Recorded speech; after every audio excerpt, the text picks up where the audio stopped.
Mga walang iya, lumayas na kayo sa bahay ko. Hindi na kayo nakakabayad ng upa. Punong-puno na ako sa inyong mga hinayupa kayo. Pabalik-balik ako pero wala naman ako napapala sa inyo. Aling Pasita, huwag yun naman kaming sigawan. Naririnig tayo ng ibang tao. Oh. Magbabayad naman kami. Pero ngayon, medyo madidelay lang kami kaunti dahil nagkaroon kami ng problema sa trabaho. Ano? Madidelay? Nang kaunti? Nagpapatawa ka ba, Nolan? Paanong konti lang? Magdadalawang buwan na kayong walang binabayarang upa. Mamamatay na lang ako sa Rayuma, hindi pa rin kayo nagbibigay. Grabe naman, wala namang namamatay sa Rayuma. Isa ka pa, wala ka ring ambag, wala kang kwenta. Aray ko, grabe naman sa salita. Magbayad kayo bago matapos ang linggo. Kapag wala pa rin kayong naibigay, palalayasin ko kayo. Ipapahakot ko na ang mga gamit nyo palabas ng bahay ko. Naintindihan nyo ba? Aling Pasita, pwede bang kalahati na lang muna? Anong kalahati? Anong tingin nyo sa akin? Aswang? Opo. Anong sinabi mo? Ay, wala po. Sabi ko po, ang ganda nyo. Huwag mo akong binobola-bola. Hindi ako natutuwa sa iyong kumag ka. Final lang desisyon ko. Kapag wala pa rin kayong binayad na buo, umalis na kayo dyan. Kung hindi, dalawa lang ang mangyayari sa inyo. Una, pwede kayong makulong. Pangalawa, pwede ko kayong ipabugbog. Napalunok na lamang ng laway si Nolan. Batid niyang hindi malabong mangyari ang sinasabi ni Aling Pasita. Marami na silang naririnig na kwento tungkol sa mga pinabugbog na matandang babae. Iniwan na sila ng matandang babae.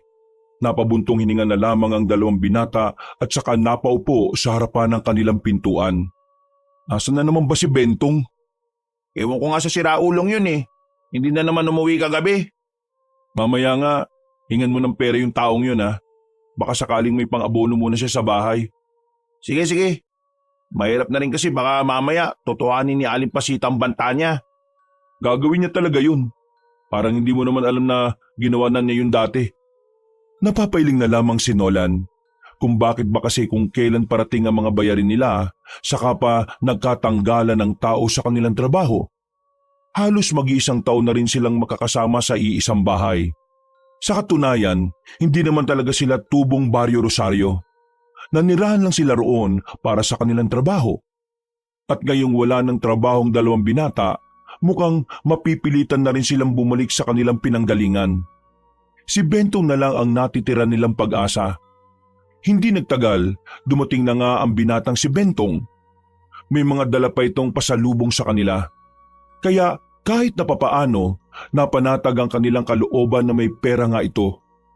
Oh, bakit ganyan ang mga itsura nyo? Para kayong pinagsakluban ng langit at lupa ah. E paano, nagpunta si Aling Pasita kanina.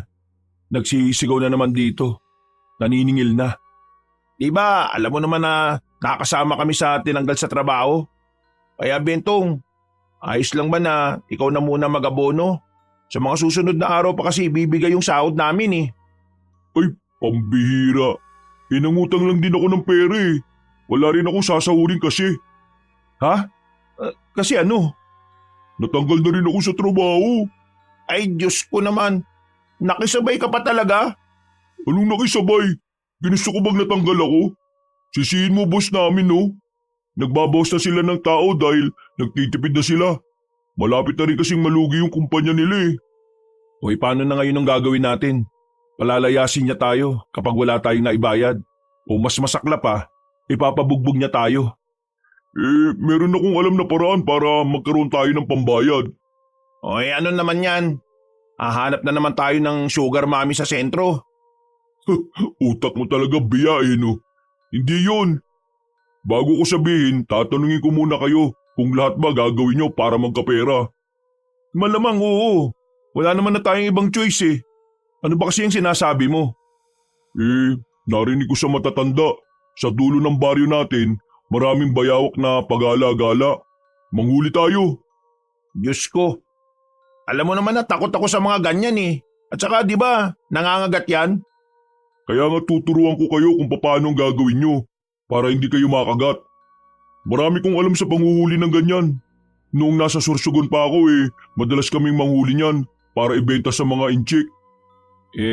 Magkano naman kaya ang bentahan ng mga ganyan, Bentong? Mas bata, mas mahal, mas mahirap ulihin ang mas maliit pero doon tayo mas kikita. Ano? Palag-palag na ba? Nagkatinginan ng dalawang magkaibigan na si Nolan at Ricky. Kahit na nagdadalawang isip, papatusin na nila ang gustong mangyari ni Bentong. Isa pa, wala rin naman kasi silang maisip na mas magandang paraan para masolusyonan ang kanilang problema. Kinagabihan ay wala na silang sinayang na pagkakataon. Agad nilang inihanda ang kanilang mga sarili at ang mga gamit na kanilang dadalhin. Alam naman ni Bentong ang mga gagawin nila, kaya ang gagawin ni Nolan at Ricky ay sumama at sumunod.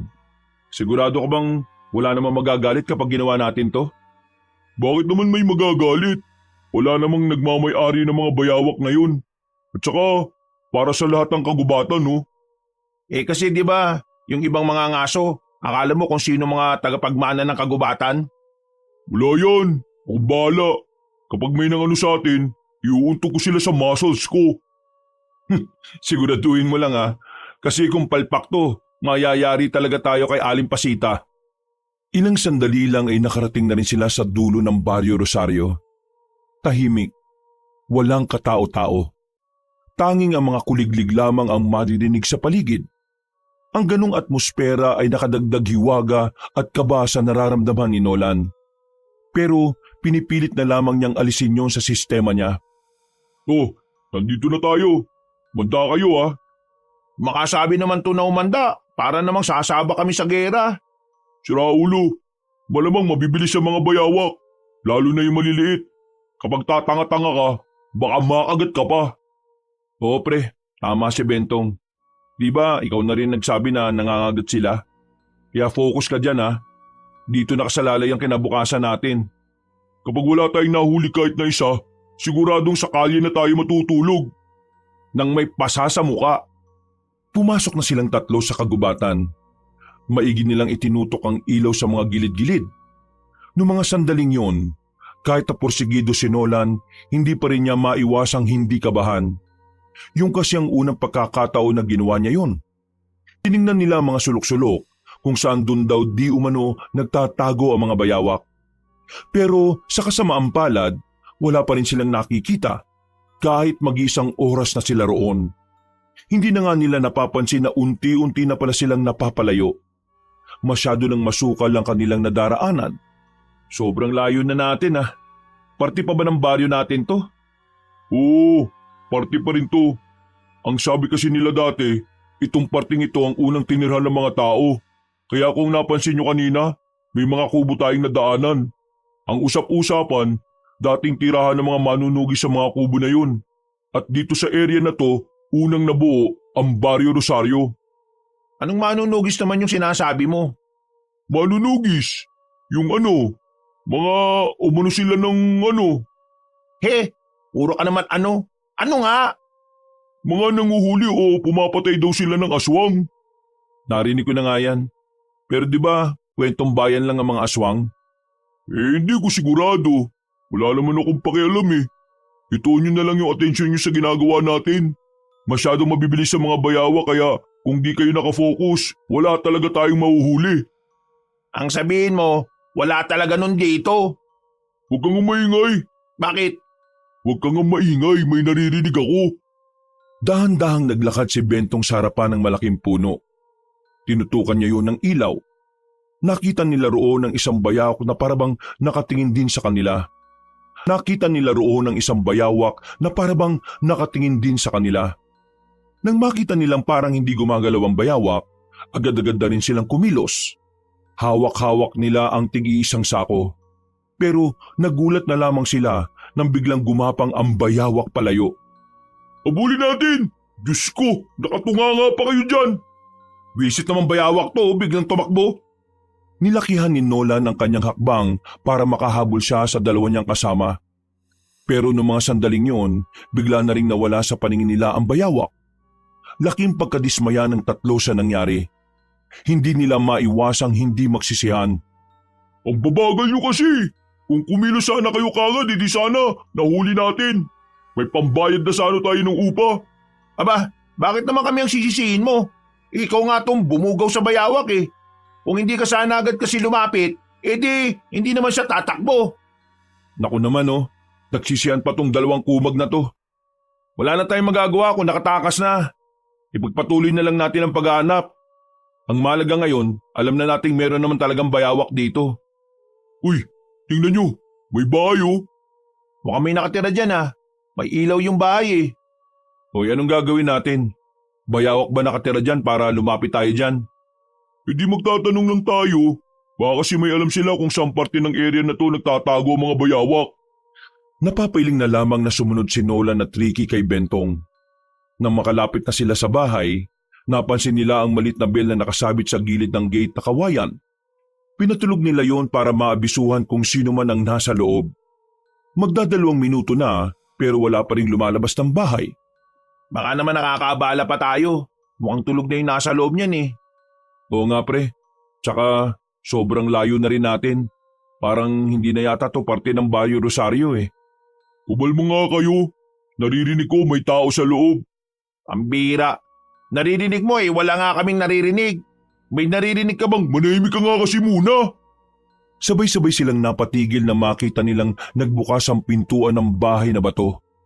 Maya-maya lang, isang babaeng nakapula ang lumabas ng simpleng bahay na yon. Mahaba ang kanyang kasuotan. Marami siyang palawit na kung ano-anong burloloy sa katawan. Pero ang mas nakapukaw ng kanilang atensyon ay ang kakaibang ganda ng babae. Kahit na hindi naman maliwanag doon dahil malaking lampara lang naman ang ilaw sa labas, kitang-kita pa rin nila ang maladiwatang kagandahan ng dalaga. Pare-pareho silang natulala. Hindi na nga nila namalayan na nakalapit na pala sa kanila ang dalaga. Anong kailangan nyo? Sino kayo? Paano nyo nalaman ang bahay ko? Ang ganda mo naman. Para kang bulaklak sa ilalim ng silong ng bahay na may nag-aanuang mag-asawa sa ibabaw at ang kanilang aray. Huy, pinagsasasabi mo kasi. Mayos ka nga. Miss, ako nga pala si Nolan. Ito si Bentong at ito namang isa ay si Ricky. Napadaan lang naman kami rito. Nanguhuli kasi kami ng bayawak. Nanguhuli kayo ng bayawak? Bakit? Anong gagawin nyo sa bayawak?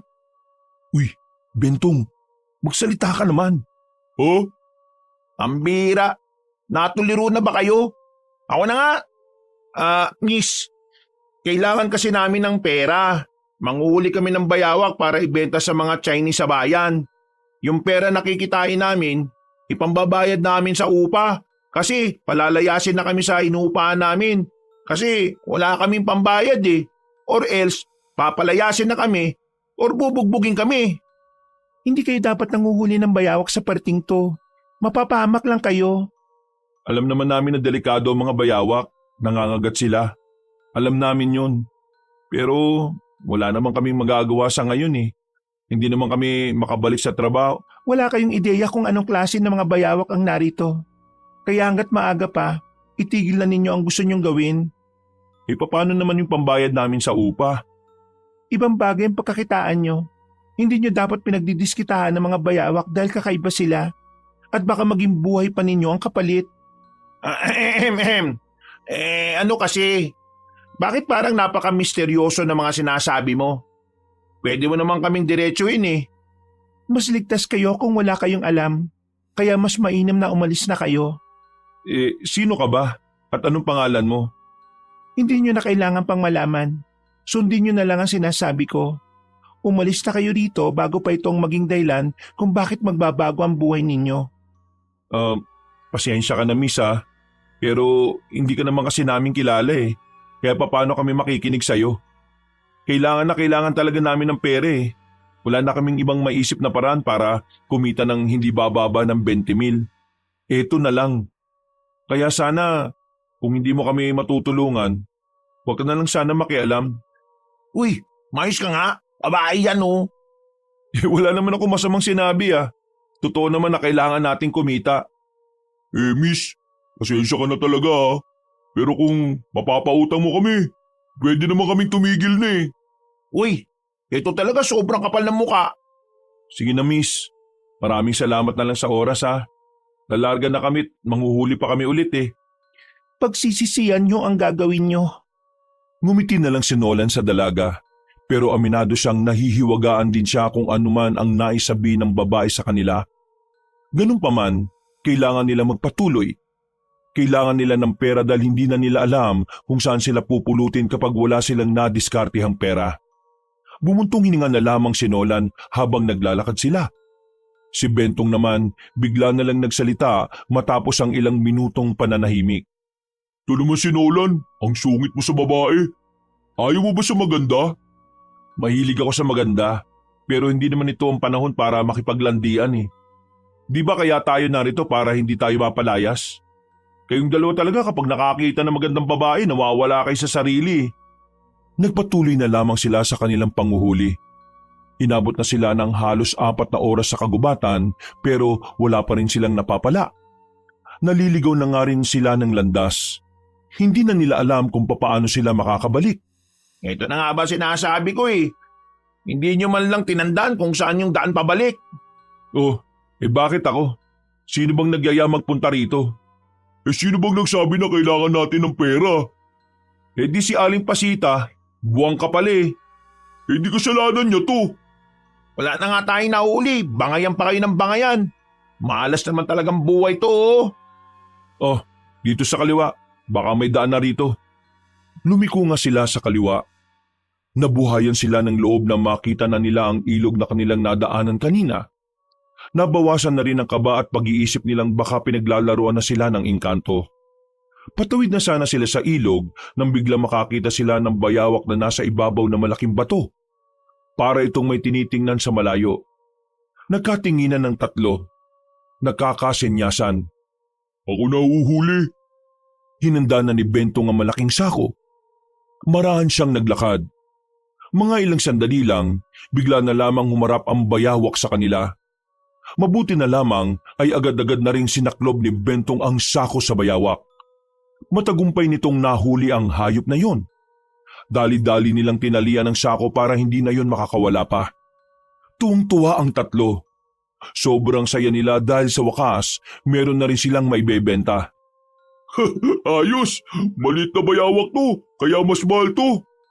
May pambenta na tayo bukas. Anong bukas? Pwedeng-pwede na ngayon to mga pre. Bakit? May bibili niyan ngayon? Oo, may alam akong black market. Puntahan natin ngayon. Buhay na buhay pa ang lugar na yun ngayon. Nagkatinginan ng tatlo. Gumuhit agad ang kakaibang ngiti sa kanilang labi. Nagmamadali na silang makalis sa lugar na yon. 12:00 na ng gabi na makabalik sila sa kanila. Buti na lang ay meron pa silang inabutan na tricycle sa terminal. Naihatid sila nito sa harapan ng isang lumang lugar. Abandonadong baryo. At kung titingnan, mukhang wala nang nakatira doon. Sigurado kang dito yon? Sumunod na lang kayo sa akin. Paano mo nalaman ng mga ganito? Sinabi ko naman kasi sa inyo dati, marami din akong koneksyon. Siguraduhin mo lang na hindi tayo mapapahamak dito ah. Basta, buhay pa yung bayawak na dala natin, wala namang mangyayaring masama. Buhay pa naman. Isa pa, madali lang naman kausap ang mga inchik. Kaunting usap lang yun. Pumasok na rin sila sa lumang baryo na yon, kung saan sang eskinita sila pumasok. Hindi nagtagal, nakita na rin nila ang maliwanag na tila palengke. Pero ang mga itinitinda roon ay halos puro exotic. Medyo illegal lang ang ibang binibenta rito kaya sasaglit lang tayo. Ibibenta lang natin to. May kakilala akong inchik. Sira ulo ka talaga. Bakit hindi mo kagad sinabi na illegal? Paano kung nagkaroon ng raid dito tapos nahuli tayo? Kahit kailan talaga, ang bano mo mag-isip no? Di kung sinabi ko baka di kayo sumama. Gusto nyo, ako lang makinabang dito? Ako na nga humuli. Pumasok nga sila sa black market at agad na hinanap nila ang kakilalang inchik ni Bentong. Hindi nagtagal, meron na silang nilapitan na isang tent. May 2 malaking tao na nagbabantay sa labas. May mga nakasukbit na baril sa tagiliran. Tingin pa lang sa kanila ng mga yon ay parang hindi na yon natutuwa sa kanila. Kinakabahan naman si Nolan sa mga sandaling ito. Pakiramdam niya kasi lahat ng nakikita nila roon ay puro iligal. Kakilala ko si Mr. Ching. Dati na rin ako nagbenta ng bayawak sa kanya. Pwede bang papasukin niyo kami kasi may dala kasi kaming bayawak ngayon? Nagkatinginan ng mga lalaki. Sumenyas lang ang isa na pumasok sila sa loob. Kaya nagmamadali na rin silang ipakita sa matandang inchik ang kanilang daladala. Sakto naman napapalabas na sana ang inchik kasama ang 2 tauhan nito. Magandang gabi, Mr. Ching. Narito na ulit ako. May dala akong bayawak. Alam kong naghahanap ka nito eh. Ako nga hanap bayawak. Tingin ako na huli mo. Binuksan kagad ni Bentong ang sako. Pagsilip na matandang inchik, agad na sumilay ang ngiti nito. Para itong naka-jackpot. Akin bilik ka agad ito. Bigay kita 5,000. Mr. Ching, talo naman kami dyan. Nung nakaraan pumayag akong ibenta sa iyo 2,000 yung 2 bayawak na pinabenta sa akin. Ngayon, hindi na po pwede yun kasi nangangailangan kami ng pera eh. Sa iba na lang namin ibebenta, Mr. Ching. Ikaw istorbo akin. Ikaw sayang oras ko. Tapos ikaw sabi sa akin, ayaw mo benta? Ako ba ayaw loko? Grabe, hindi naman Mr. Ching. Gusto ko lang naman po ng patas. Hindi po kasi makatarungan ng presyo na sinabi niyo eh. Isa pa, maliit na bayawak yan oh, dapat mas mahal yan. Kung di mo bigay sa akin bayawak sa 5,000, kunin ko yan libre. Teka.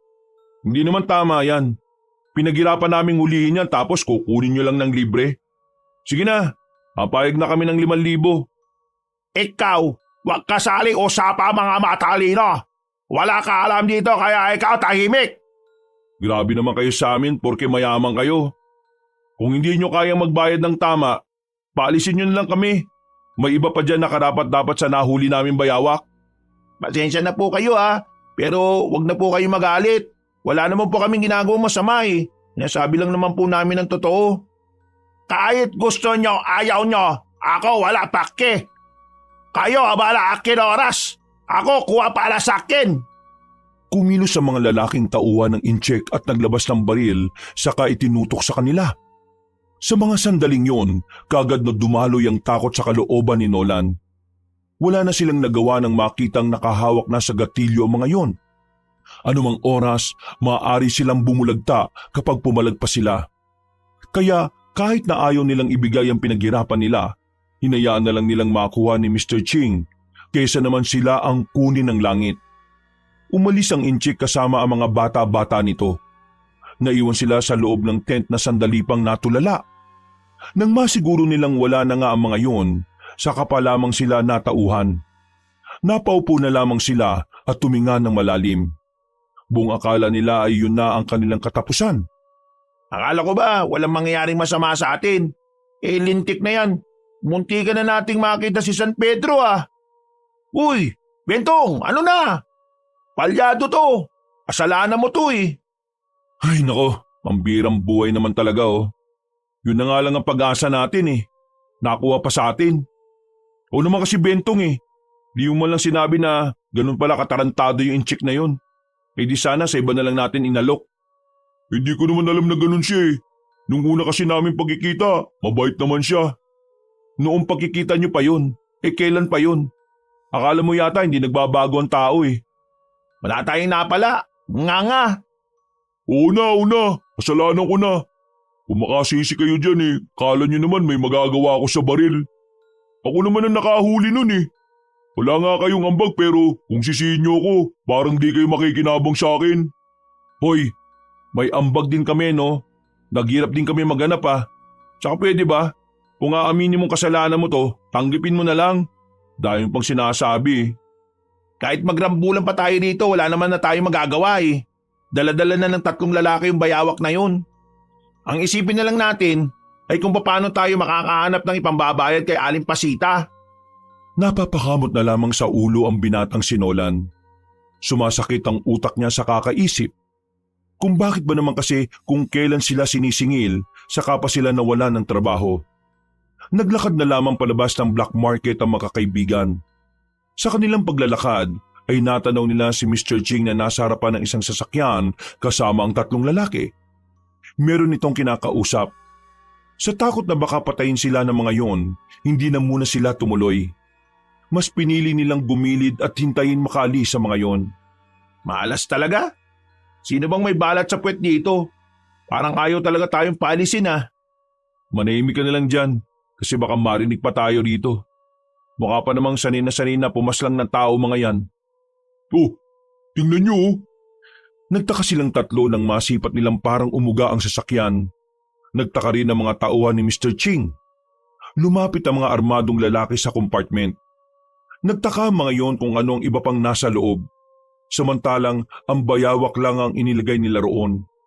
Mga ilang sandali lang, kahit ang magkakaibigan ay nagulat din na mabuksan na ng lalaki ang compartment. Isang babae kasi ang lumabas doon. Biglang sinakma lang isang lalaki. At kahit pinagbababaril na nila yon, ay hindi naman nila mapatay.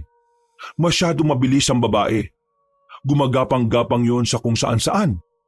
At sa isang iglap lang, ang nilapan naman ito ay ang natitirang dalawang lalaki. Sirit agad ang dugo ng mga yon mula sa leeg. Samantala, hindi naman makagalaw noon ang matandang incheck na si Mr. Ching. Nanlalaki lamang ang mga mata nito. Tatakbo pa sana matanda pero laking gulat din ito ng lapain ng babae. Sa isang iglap lang, nakabulagta na ang tatlong lalaki pati na rin si Mr. Ching. Gagi mga pre, anong nangyari? Anong klase ng taong isang yun? Ayaw kong sabihin to pero mukhang totoo ngang may aswang dito dati sa atin. Ha? Aswang? Seryoso ka ba? Paano ipapaliwanag yung nakita natin? Nolan, malakas ang tsansang aswang nga yun. Ayun oh, umalis na. Uy, Bentong! Napilitan na lamang silang sumunod kay Bentong nang lumabas na rin yon sa kanilang kinalalagyan. Nilapitan nila ang wala ng buhay na mga tao. Napatakip na lamang sila ng bibig. Masuka-suka pa si Ricky nang makitang nakalabas pa ang ilang laman loob na mga yon. Tingnan nyo! Lumapit si Bentong at Ricky sa compartment. Nakita nilang sako na lamang ang naroon at wala na ang bayawak. Nagtataka sila. Wala naman kasi silang nasipat na may bayawak na lumabas sa compartment. Nasaan na yung bayawak dyan? Mga pre, kailangan na natin makalis na rito. Baka mamaya may makakita sa atin at tayo pa ang pagbintangan. Wala na silang sinayang na pagkakataon. Agad silang kumaripas ng takbo at nakalabas na rin sila sa abandonadong baryo na yon. Tingin nila, ilang araw pa bago matutuklasan ang bangkay na yon dahil mukhang wala namang dumadaan sa parting yon. Kaya naman naisipan ni Ricky na ipaalam sa mga pulis ang nangyari. Pero tuto lang dalawa sa kanya. Nag-iisip ka ba? Kapag nakialam ka, baka mamaya tayo talagang pagbintangan. Isa pa, tingin mo maniniwala ang mga pulis na aswang ang gumawa nun sa kanila? Hindi. Baka maginala pa sila na sabog tayo kasi nagamit tayo ng bawal na droga kahit na hindi naman. Tama si Nolan. Sasabi tayo dito. Kaya manahimik na lang tayo. Isipin na lang natin na hinarma siya sa ginawa niya sa atin. Basta, wala tayong nakita. Iisipin natin na parang walang nangyari. Ipinagpatuloy na lamang nila ang kanilang paglalakad hanggang sa makabalik na sila sa kanilang tinitirhan. Tulala na naman ang tatlo kahit na madaling araw na. Hindi sila makatulog dahil sa kanilang iniisip. Parang naglalaban-laban sa utak nila ang kawalan nila ng pambayad pati na rin ang ideyang baka aswang nga ang pumaslang kina Mr. Ching. Kinabukasan, maagang umalis ang lalaking si Bentong. Nagpaalam ito sa kanila na maghahanap lang ng trabaho na pwedeng ekstrahan. Naiwan si Nolan at Ricky sa bahay. Paabot nga ng sandok dyan. Yung malalim Oh, eto. Pambira naman. Bakit nakayupi ito? Hindi na tuloy malalim. Nadagdagan lang yata ng mga mabibigat na hugasin dyan. Pati sandok, wala na tayong pambili. Nakakaawa naman tayo. Mas nakakaawa tayo kapag inagis na yung mga damit natin sa labas. Buti nga kung ganun lang ang mangyari. Paano kung ipabugbog tayo sa mga apo niyan? Diyos ko. Mamaya nga, lalabas din ako. Maghanap ako ng mapagkakakitaan. Kung bumalik na lang kaya tayo dun sa gubat para manguha ulit ng bayawak, tapos tayo na magbenta. Wala naman kasing kwentang kakilala ni Bentong Sigurado ka bang gusto mong bumalik sa gubat? Wala naman tayong ibang paraan para mas kumita na mabilis. Yun lang naman. Bakit? May choice ba ako? Wala. O sige, mamaya. Tabihan ulit natin si Bentong. Sabay silang nakatingin sa labas nang makita nilang tumigil doon ang isang matandang lalaki. Tila meron itong hinahanap sa maliit na bag na dala nito. Kilala mo ba yan? Hindi. Bakit? Sino ba yan? Si Mang Soro yan. Di mo kilala yan? Yan yung matandang nakita natin dati na tumatawa mag-isa tapos nakaupo sa tulay. Yung akala ng mga tao tatalo na sa ilog. Ah, oo. Naalala ko na. Mas mahaba na kasi bigote at balbas niya ngayon eh. Alam mo ba kung bakit nabaliw yan? Hindi. Bakit ba? Ang usap-usapan, yung mga apo niya at ang asawa niya, naabutan niya raw na patay na sa loob ng kubo nila. Minasaker pre. Kahit naman sino, di ba, mababaliw kapag ganun ang ginawa sa pamilya mo. Ay nako, nakakaawa. Potik, naalala ko na naman yung nasaksihan natin kagabi. Nakakaawa. Sobrang sakit nun. Mawalan ka pa nga lang ng alagang aso, masakit na eh. Paano pa kaya kung tao na mahal mo sa buhay? Kaya nga tingnan mo, patawa-tawa kahit wala namang nakakatawa. Ang dungis-dungis na rin niya. Magaling na manghihilot daw yan dati. Kaso, wala. Nabaliw. Sandaling napatingin sa kanila ang matandang lalaki. Ngumiti ito kaya nakita nila ang ilang ipin na natitira. Ngumiti na lamang din sila ng papilit. Akala nila ay aalis na ang matandang yon. Pero lumapit ito sa bakod nila at nagsalita. Yung mga aswang, maghahasik sila ng lagim.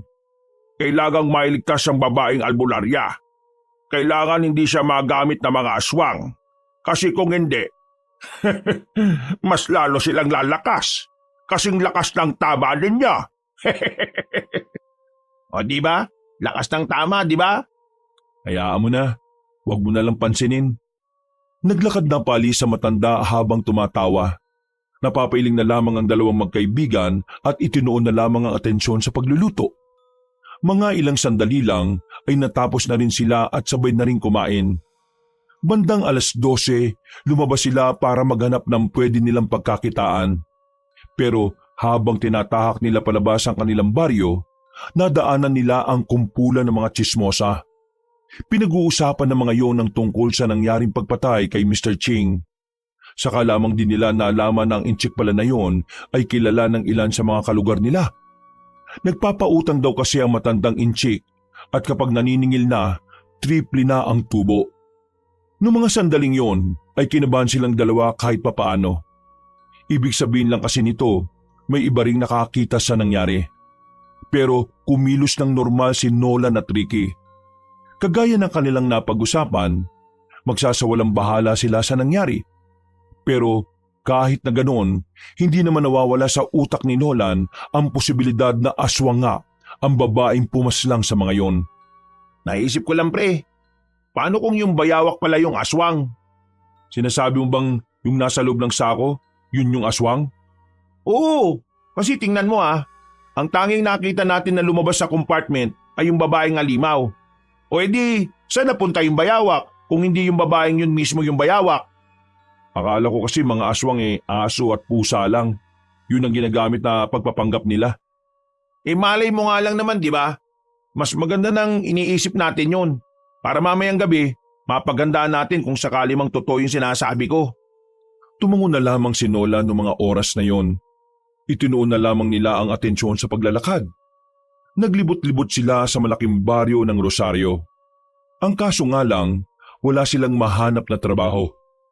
Hindi rin naman sila makapasok sa paghahalo ng semento dahil wala namang bakante. Kaya naman dismayadong nakabalik ng bahay ang dalawa. Dahil 12:00 pa lang naman, hindi na nila hinintay pa ang lalaking si Bentong. Naisipan kasi nila na magandang maliwanag ang paligid para mas madali nilang makita ang mga bayawak. Kaya naman kinuha na nila ang kanilang mga gamit. Diretso na sila sa kagubatan at mabilis na nilakad ang masukal na daan.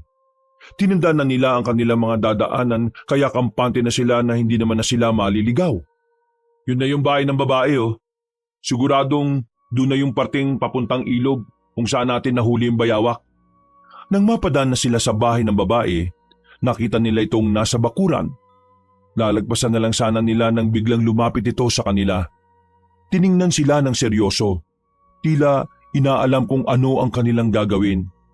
Manguhuli na naman ba kayo ng bayawak? Pasensya na miss pero hindi kami nagpunta rito para makipagkwentuhan sa'yo. Tara na pre. Abwak. Ha? Ano raw? Bulwak? Ano bumubulwak?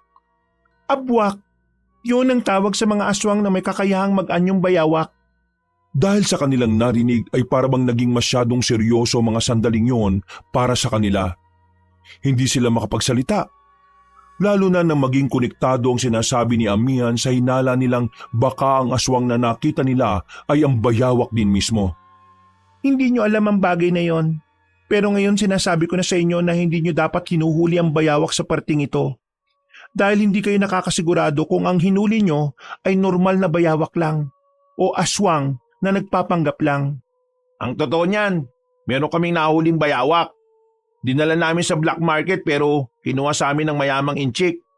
Tapos, nagulat na lang kami. Yung bayawak naging aswang. Babaeng aswang.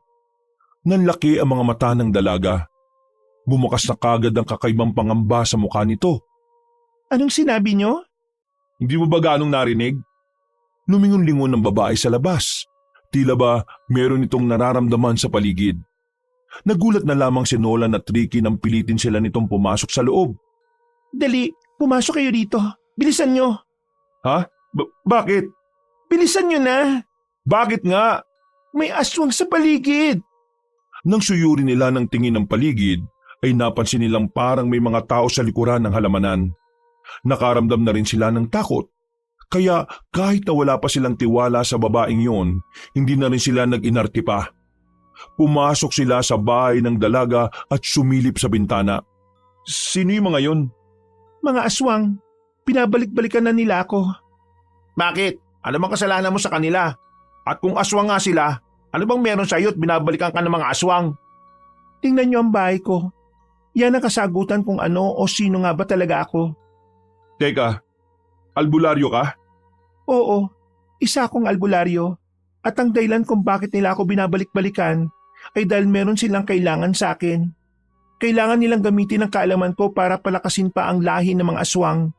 Pero kahit na kailan, wala akong balak na gawin ang gusto nila. Dahil alam kong kapamakan sa sanlibutan ang may dudulot nun. Biglang napaisip si Nolan. Naalala niya ang sinabi ng matandang si Mang Soro. Bigla tuloy siyang nagkaroon ng pagdududa kung talaga bang baliw ang matandang lalaki. Para kasi sa kanya, hindi nagkataon lang ang pagkakatugma ng sinasabi ng babae sa sinasabi ni Mang Soro. Paano ka nabubuhay rito kung hindi ka nakakalis sa bahay na to? May mga tao nagpupunta dito para bigyan ako ng makakain ko. Pero hindi rin palagi dahil nalalagay din naman ang buhay nila sa alanganin. Ano bang pangalan mo? Ako si Amihan. Ako ang pinakabatang albularyo sa samahan ng mga albularyo sa Barrio de Sais. Ang baryo ng mga kagaya ko. Dinala ko dito ng mga kasamaan ko nang malaman nilang kaya kong palakasin ng isang aswang. Meron kasi ako nakitang libro at napag-aralan ko yon. Bukod sa kaalaman ko, gusto ring makuha ng mga aswang ang librong yon para mapag-aralan. Kaya ka pala nila tinapon dito para makalayo sa mga aswang. Pero napapalibutan ka naman palagi ng mga aswang. Bakit hindi sila makalapit sa iyo? Malakas ang pangontra narito. Kaya kahit na anong pagtatangka na gawin nila, wala silang mapapala. Kaya kayong dalawa, pinapayuhan ko kayo na wag na muna kayong umalis. Siguradong susundan nila kayo. Ilang araw na silang hindi nakakakain na matino. Malakas ang kutob ko na kahit kayo, papatusin na nila. Diyos ko naman, dapat pala hindi na tayo tumuloy dito eh. Ikaw may ideya nito, di ba? Oh, maninisi ka na naman. Huwag na kayong mag-alala. Hanggang nasa loob kayo ng bakuran at sa bahay ko, walang mangyayaring masama sa inyo. Huwag lang kayo makikialam kung ano man ang mga bagay na makikita nyo dito sa loob at sa labas. Kailan pa nagkaroon ng aswang dito sa atin? Matagal na. Wala pa tayo sa mundong ito. Pero nanahimik din sila ng mahabang panahon kaya walang nakakaalam kung totoo ba sila o hindi. Pero ngayong nalaman nila na may albularyong makakatulong sa kanila, bigla na lang silang nabuhayan ng loob. At ngayon, tingin ko, mas nalagay sa peligro ang buhay ko dahil natagpo na nila ang kinaroroonan ko. Napalunok na lamang ng laway si Nolan. Ramdam na ramdam niya ang kaba. Hindi niya kasi inakala na hahantong sa mas masaklap ang kanilang buhay. Hindi siya makapaniwala na malalagay sa kababalaghan ng mga sarili nila. kahit na ang gusto lang naman nila ay makahanap ng pambayad sa upa. Pwede ba kaming tumira dito? Sa susunod na araw kasi baka mapalayas na kami. Uy, maya ka nga Ricky. Babae yan, mga lalaki tayo. At isa pa, hindi naman niya tayo kilala. Biro lang. Sige, samahan niyo akong manirahan dito. Nagkatinginan ng dalawa sa sinabi ng dalaga. Nagtataka sila dahil hindi man lang nagdalawang isip ang babaeng yon. Maganda at maputi si Amihan kaya nagsisimula na silang makaramdam ng pagkailang. Aminado naman si Nolan na kahit na papaano, lihim siyang humahanga sa kagandahan ng dalaga. Pero pilit na lamang niya yung inaalis sa kanyang isipan. Hindi sila makalis ng mga sandaling yon para kunin ang kanilang gamit. Hindi rin kasi umaalis sa mga nagmamasid sa kanila sa labas. Sumapit ang 5:00 ng hapon. Kung kailan kumagat na ang dilim, saka naman nagparamdam ang sama ng panahon.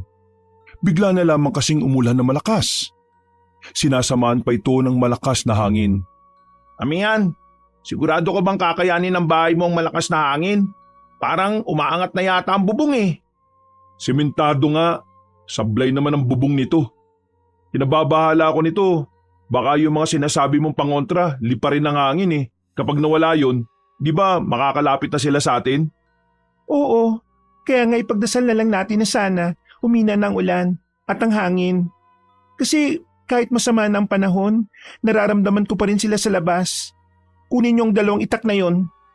Pambira naman. Malakas na nga ang ulan. Pagsisibakin mo pa kami. Ano bang sinasabi mo? Kunin nyo yon bilang proteksyon nyo sa sarili nyo. Dahil kung sakaling, Hindi na naituloy pa ni Amihan ang kanyang sasabihin nang makita nilang tumuklap na ang bubong. Tuluyan nang nakapasok ang ulan sa loob ng bahay. Sa mga sandaling yon, ramdam na ni Nolan na mas magiging peligroso na ang mga sandali. Ano, babae? Natangay na ba ang mga pangontra? oo, kaya kailangan na talaga nating umalis dito habang hindi pa sila nakakahalata. Dumaan sila sa bintana. Noong mga sandaling yon, naninigas ang kamay ni Nolan hindi lang dahil sa lamig ng panahon, kundi dahil na rin sa kaba na nararamdaman niya. Nagawa nilang makalabas ng bahay. Bukod sa aswang, ang kalaban na lang nila ngayon ay ang panahon. Malakas ang hangin, pero buti na lang ay hindi ganon kalakas ang ulan. Pumasok na sila sa kagubatan. Nagkandadulas-dulas pa sila noon. May mga sugat na rin ang kanilang mga kamay dahil sa paghawak sa matatalas na dahon. Pero hindi nila yon iniinda. Ang tanging layunin nila sa mga sandaling yon, walang iba kundi ang makalayo sa mga aswang na nag-aabang kay Amihan. Sandali lang. Oh, bakit? Sumabit ako. Yung damit ko. Paglapit ni Nolan, kita niyang nakasabit na sa nakausling sanga ang damit ni Ricky. Sinubukan nila yung tanggalin. Pero kahit narinig na lang nilang bigla ang sigaw ng mga aswang, sinubukan nila yung tanggalin. Ngunit narinig na lang nila bigla ang sigaw ng mga aswang. Para silang mga galit na galit. Sa puntong ito, sa sobrang taranta ay hinubad na lamang ni Ricky ang damit nito. Nagpatuloy na sila sa pagtakbo. At nang may madaanan na silang parang kuweba, agad-agad silang pumasok doon. Mag-aalas 6 na. Kapag inabot tayo ng dilim dito, mas lalo tayong mahirapan. Ang lakas pa naman ng hangin. Wala tayong magagawa. Kailangan nating tumigil dito. Kung gagala-gala tayo sa labas, baka tamaan pa tayo ng kidlat. Amihan, tingin mo, gaano ba karami yung humahabol sa atin? Hindi sila bababa sa 10. Anak ng tokwa naman oh.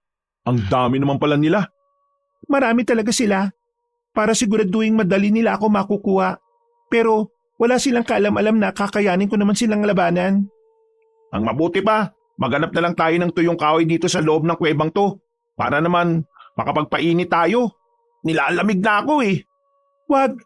Kapag nagkaroon ng liwanag dito, malalaman agad nila na narito tayo. Pero giniginaw na ako eh. Tiisin mo na muna. Mas ayos na yan kaysa maabutan tayo ng mga nilalang na yon. Ginaw na ginaw man si Ricky ay sinubukan na lamang niyang kayanin ng lamig na kanyang nararamdaman. Samantala, medyo naging kampante na rin sila noong mga sandaling yon dahil kalahating oras na silang naroon. Akala nila ay hindi na sila matatagpuan ng mga aswang. Ano nang mangyayari sa'yo? Wala ka ng bahay. Ang gara no? Makikita na nga sana kami sa iyo.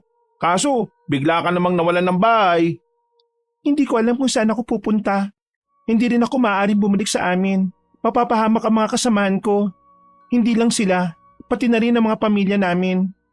Nako, lalo pang naging magulo buhay namin. Pasensya na kayo kung nadadamay kayo. Hindi. Hindi yun ang gusto kong sabihin. Ano kasi, kasalanan din naman namin eh. Hindi naman sana kami nandito kung hindi sana kami bumalik. Pero tingin ko, ito talaga itinadana kaya kami bumalik eh. Di ba pre? Baka kailangan mo talaga kaming makasama dahil mangyayari yun. Biruin mo, kung ikaw lang mag-isa, baka nakuha ka na ng mga sinasabi mong aswang. Kagaya nga ng sinabi ko kanina, marunong ako makipaglaban sa mga aswang. Kaya hindi kayo dapat mag-alala para sa akin. Mag-alala kayo para sa sarili ninyo. Tumango na lamang ang dalawang magkaibigan. Maya-maya pa, muli silang naalarma nang marinig na nila ang mga angil ng mga aswang sa labas. Medyo humina na rin ang ulan noon kaya rinig na rinig nila. Grabe namang mga aswang to. Ang lakas naman ng pangamoy nila. Naamoy nila ang dugo sa mga sugat natin.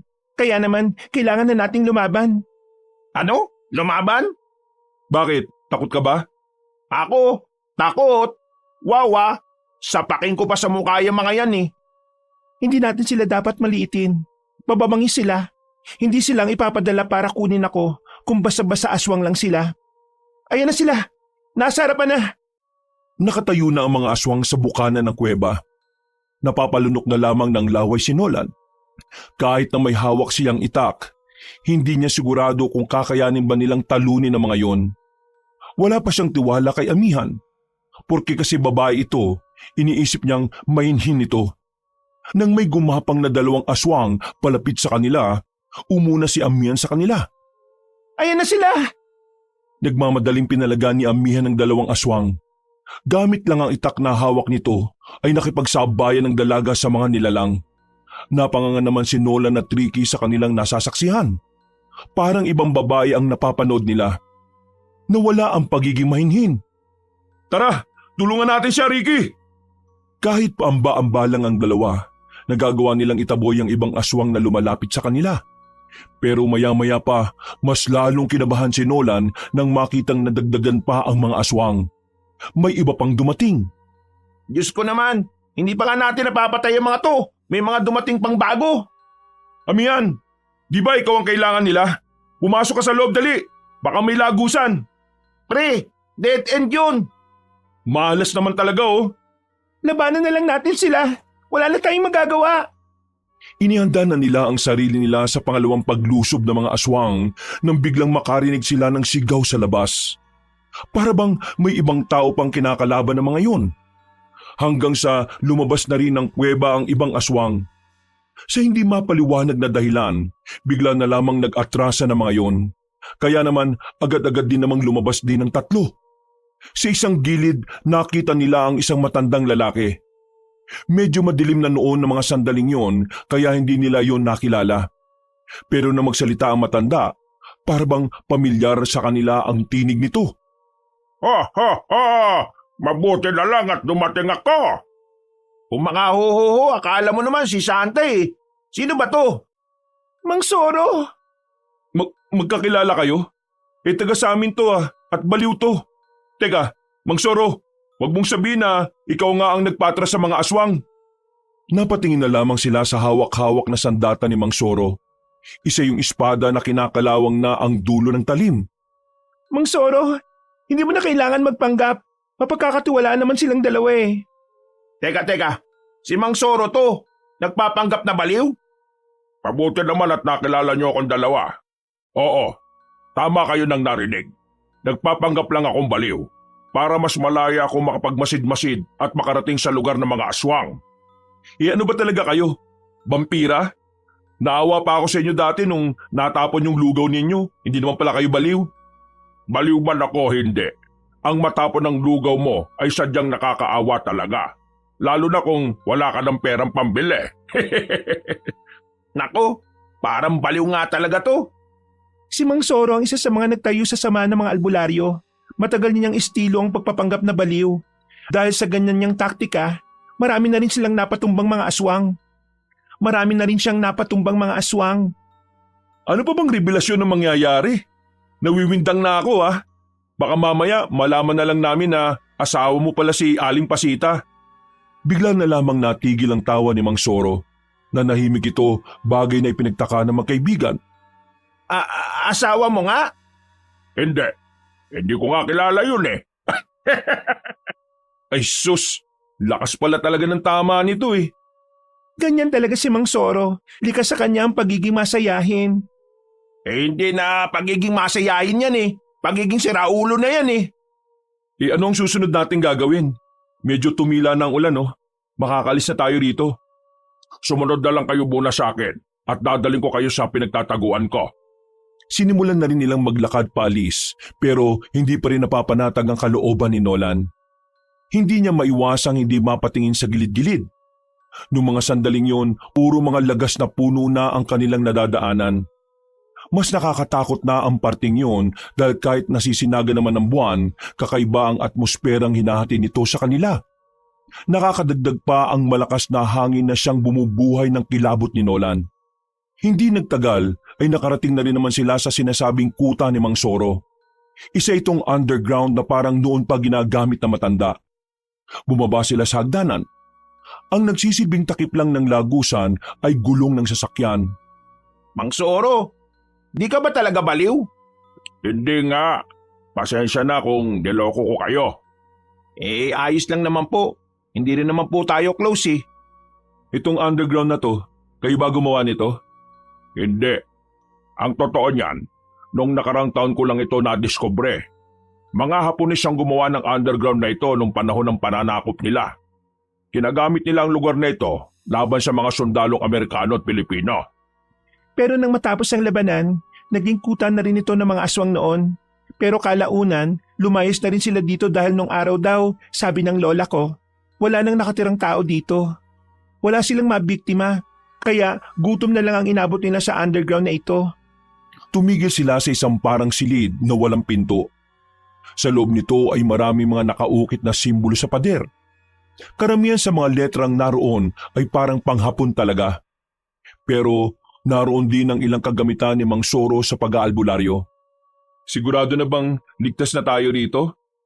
Wala akong nailagay na pangontra rito dahil hindi umaakma sa lugar. Pero huwag kayong mag-alala. Kapag kasama niyo ako, wala kayong dapat ikabahala. Ngayon, dahil magkakasama na rin naman tayo, tulungan niyo ako maprotektahan si Amihan. Hanggat nabubuhay pa si Arong, kailanman ay hindi malalagay sa kapayapaan ang dalagang ito. Arong? Sino naman yun? Siya ang pinuno ng mga aswang. Dati rin siyang albularyo. Pero mas pinili niyang sumapi sa kampo ng kadiliman. Magaling siyang albularyo. Malakas naman siya bilang aswang. Yun ang dahilan kung bakit hindi nila pwedeng makuha si Amihan. Sa oras na magamit nila si Amihan, siguradong mas mahihirapan kami. Di ba, kahit makuha naman siya ng mga aswang, pwede naman niyang hindi ituro kung ano ang nalalaman niya? May kakayahan silang gumamit ng kakaibang salamangka. Mga itim na kapangyarihan na may kakayahang kumontrol sa kaisipan ng tao. Yun ang gagamitin nila sa oras na makuha na nila si Amihan. Pero saka na muna ninyo isipin yan. Alam kong nabibigla pa kayong dalawa sa lahat ng mga kaganapan. Teka sandali, magpapakulo na muna ako ng tubig. Amihan, halika. Samahan mo ako. Hayaan na muna natin silang makapagpahinga. Umalis ang dalawa. Naiwan si Nolan at Ricky sa mahabang upuan na yari sa kawayan. Pre, kumusta kaya si Bentong no? Siguradong hinahanap na tayo nun. Ang masama niyan, baka isipin niyang iniwan na natin siya. Siraulo pa naman yun madalas.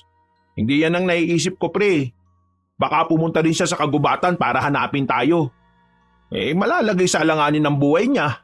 Lalo na't ang daming impaktong mga na aswang-aswang na yan. Matapos lang ang halos 5 minuto ay nakabalik na rin si Mang Soro at si Amihan. May daladala ng kaping barako mga yon. Agad naman nilang hinigop yon para na rin mainitan ang katawan nila. Dumito na muna kayo hanggang bukas ng umaga. Mukhang magpapatuloy kasi ang masamang panahon eh. Mang Soro, maraming salamat ha. Buti na lang talaga hindi ka baliw. Kasi kung baliw ka, baka wala na kami. Hindi. Kahit nawala ako, kayang-kaya ni Amihan na iligtas kayong dalawa. Ramdam ko na wala kayong tiwala sa akin. Pero baka hindi nyo naitatanong. Ako ang pinakamagaling pagdating sa paghawak ng sandata. Ganun ba? Di wow.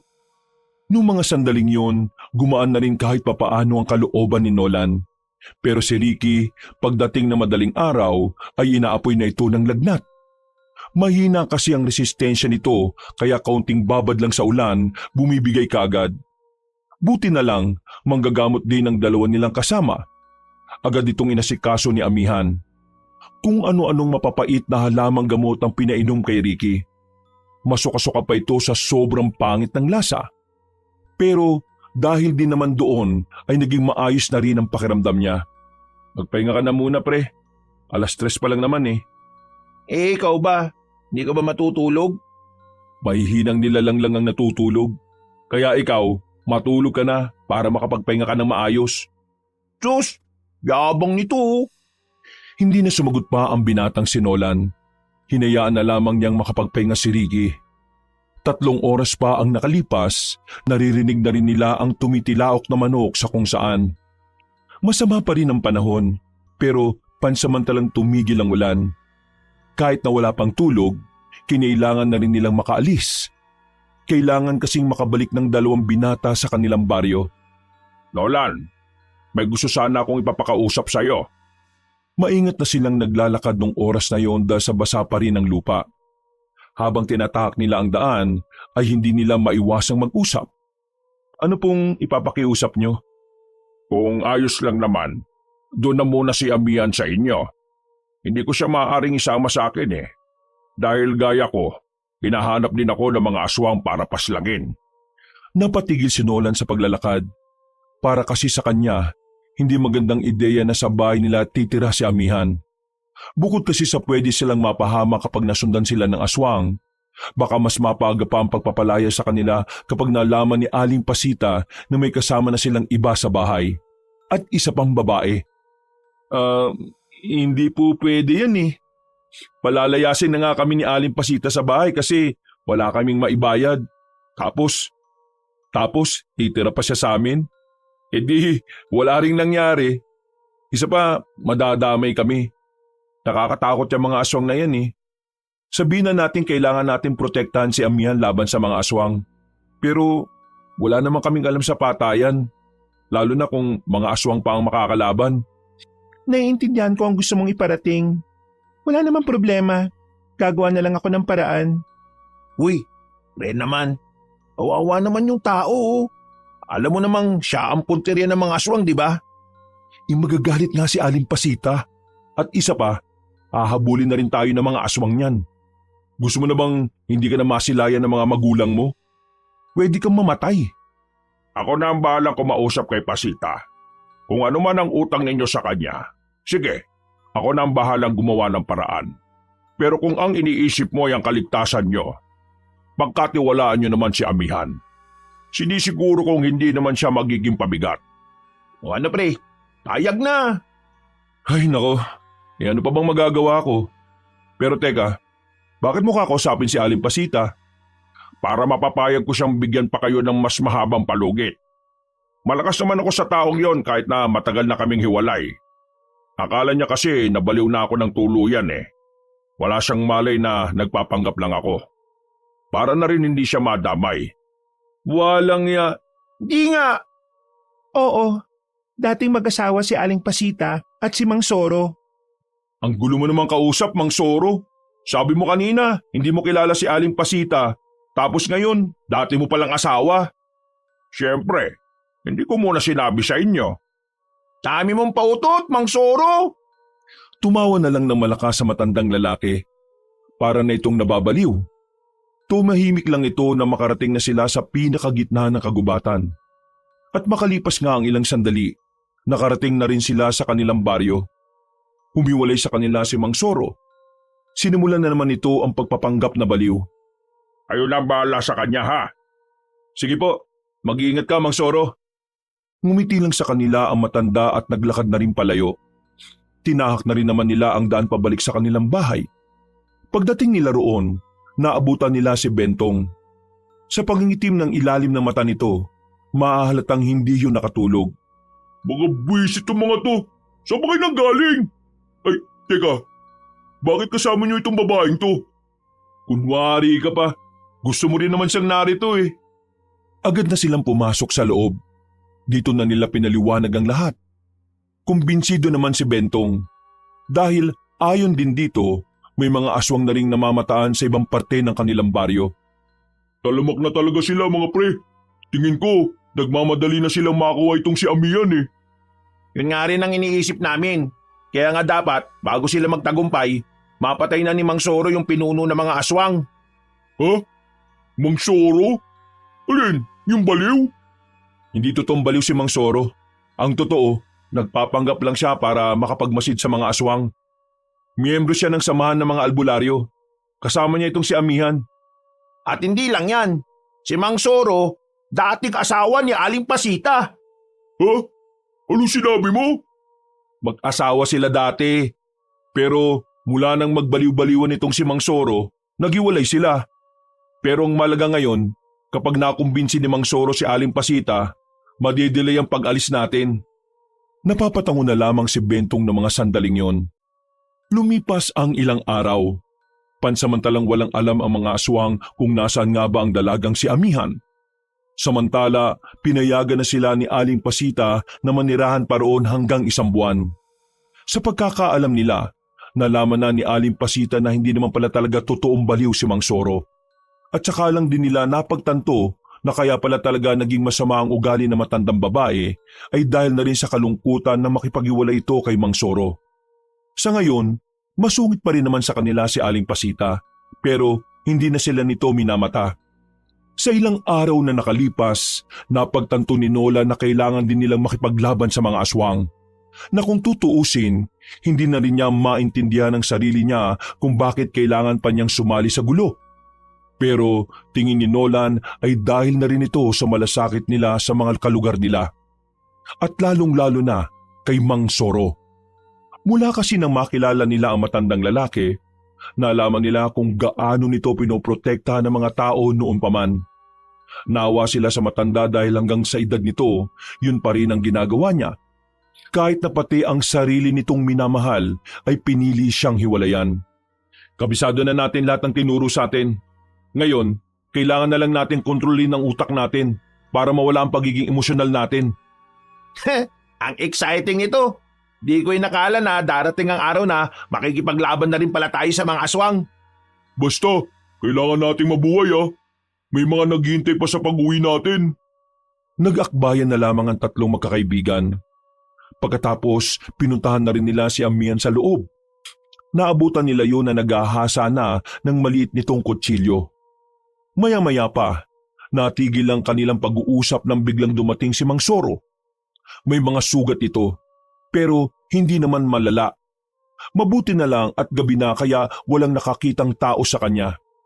Isara niyo ang pintuan, dali. Hindi pwedeng malaman ni Pasita ang nangyari sa akin. Nangako ko sa kanya nung nakaraan na hindi na ako makikipaglaban sa mga aswang. Ano ba nangyari? Nakalaban mo ba ang mga aswang? Oo, nakalaban ko sila. Pero hindi nila ako tinapos. Parang meron silang pupuntahan eh. Parang nagmamadali sila. Hindi nila tinapos ang laban namin. Kailangan nyo silang mapigilan. Sa abandonadong baryo, tingin ko nagkakaroon ng bentahan ng mga tao roon. Mga aswang ang customer na kung saan mga bata o babae ang binibenta. Yung black market? Alam namin ang abandonadong baryo na yun. Nung nakaraan pa ako nagmamanman doon. Bukod sa bentahan, tingin ko meron din silang ginagawang maliit na kuta nila roon. Kailangan na natin makarating doon ngayon. Mang Soro, kaya niyo bang gamutin ang sarili niyo? Huwag nyo na akong intindihin. Mas unahin nyo ang mga bata at kababaihan na naroon. Sige, ihandaan niyo na ang mga sarili niyo. Ito ang magiging unang laban natin.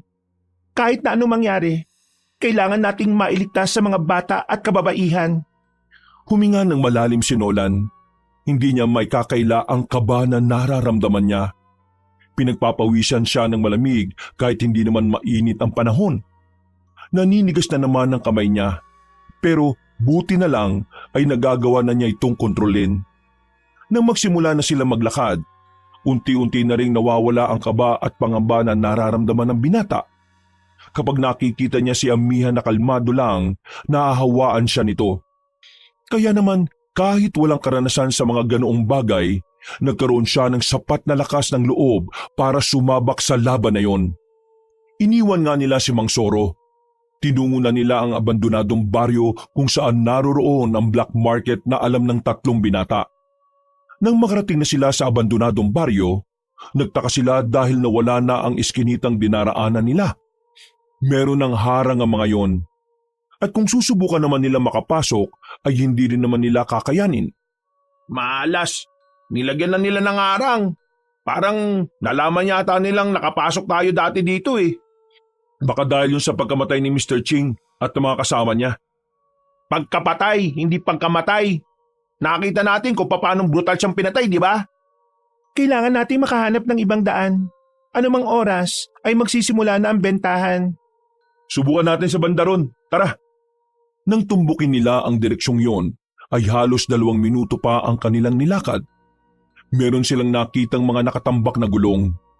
Nang akyatin ni Nolan yon, natanunan niya ang maliwanag na market sa hindi kalayuan. Eto, nandito na tayo. Pero, Amihan, paano pala natin malalaman kung sino sa mga nandyan ang mga aswang? Kapag nakita nila tayo, otomatikong ipapakita nila ang mga tunay nilang anyo dahil sa daladala kong anting-anting. Ang anting-anting ay tinutulungan akong pilitin ang mga aswang na magkaroon ng reaksyon sa presensya ko. Hindi ko maintindihan pero sige, bahala na. Paano gagawin? Maglalakad lang muna tayo ng normal. Isukbit niyo na muna ang mga sandata niyo sa tagiliran niyo. Kailangan muna nating mahanap kung nasaan ang mga bihag nila. Sabay-sabay na sumang-ayon ng 3 binata. Noon ngayon nagsimula na rin silang maglakad palapit sa black market. Bawat takbang nila, parang pakiramdam nila ay nasa isang pelikula sila, na kung saan ay tila may slow motioning pang itong paipek. Sinasabayan pa ng usok na hindi naman nila alam kung saan nanggagaling. Dahil sa senaryong yon, akala nila ay sila na nga ang mga bida sa labanang yon. Ayos na sana ang kanilang paglalakad nang madapa naman si Ricky. Meron itong natapakang bato. Ay sus! Napakalampa mo naman talaga kapag ganitong eksena. Manahimik ka nga dyan. Baka bigwasan kita eh. Sayang ang moment, ang ganda na. Bumalik na sila sa kanilang paglalakad. Maya-maya, nakalapit na rin sila sa mga nagtitinda. Kita nila roon na halos lahat ng iligal na bagay binibenta lang doon na parang normal na gamit lang. Pre, ang taas ng kalibre ng baril na yun ah. Huwag ka maingay. Kapag meron tumingin sa atin ng masama, ibig sabihin lang nun, isa siyang aswang. Tahimik lang silang naglalakad na parabang nasa palengke lang sila. Nililibot nila ang kanilang paningin, pero wala silang makitang lugar na maaaring pinaglalagyan ng mga bihag. Mawawala na sana sila ng pag-asa nang marinig nila ang isang lalaking aswang. Sa pagkakarinig nila ay may alam ang lalaki kung nasaan ang bentahan ng tao. Lihim nila yung sinundan hanggang sa makalis na nga sila sa black market. Sa kakalakad nila, meron silang nakitang malawak na kapatagan. At sa kapatagan na yon, sa bandang dulo ay naroon ang mga tent. Meron ding isang malaking entablado na kung saan naririnig nila ang isang lalaki na nagsisilbing tagapagsalita. Sakto ang dating natin, magsisimula pa lang sila. Ihandaan niyo na ang mga sandata ninyo. Pero una niyong ihanda ay ang pagiging asintado niyo. Paano ang una nating magiging sandata? Habang abalang-abala ang mga aswang sa parteng entablado, inaasinta na ng 3 ang mga naroon.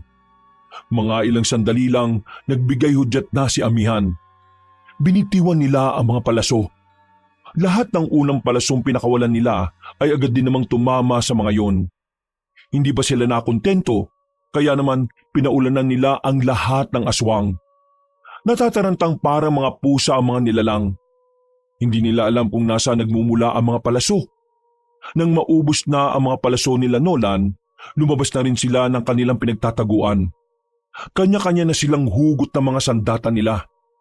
Maanga silang naglakad palapit. Pinairal na naman nila ang pagiging bida kuno sa isang palabas. Wala silang nararamdamang kahit na anong kaba.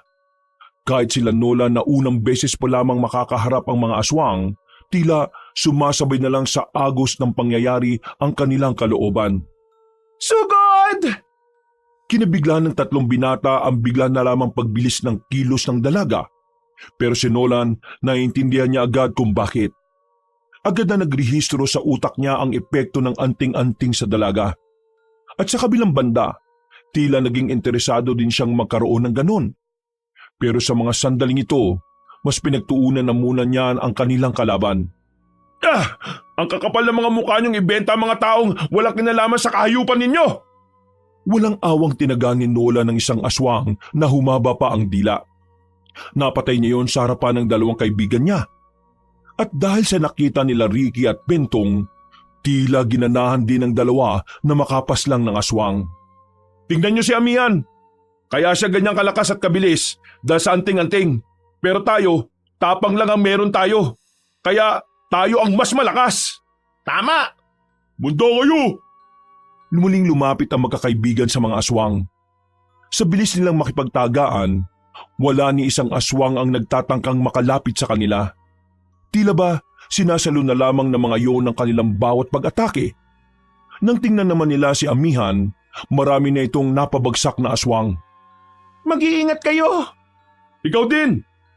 Makikipaglaban na sana sila ulit nang biglang may narinig silang kampana.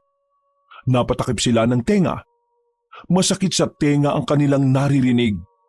Pero napagtanto ni Lolan na parabang silang tatlo lamang ang nakakarinig ng tunog na yon. Nakita kasi nila si Amihan na tuloy lang sa pakikipaglaban. Anong tunog to? Sakit sa tenga! Kailangan yung labanan. May ginagawa silang pandaraya.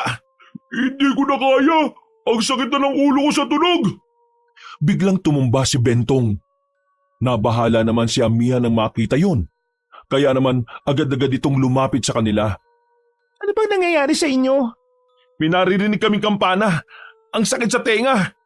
Wala naman Teka, Nang mapagtanto ng dalaga na ginagamitan na sila ng ibang aswang ng itim na kapangyarihan, isang salamangka na tanging mga aswang lamang ang may kakayahang gumawa.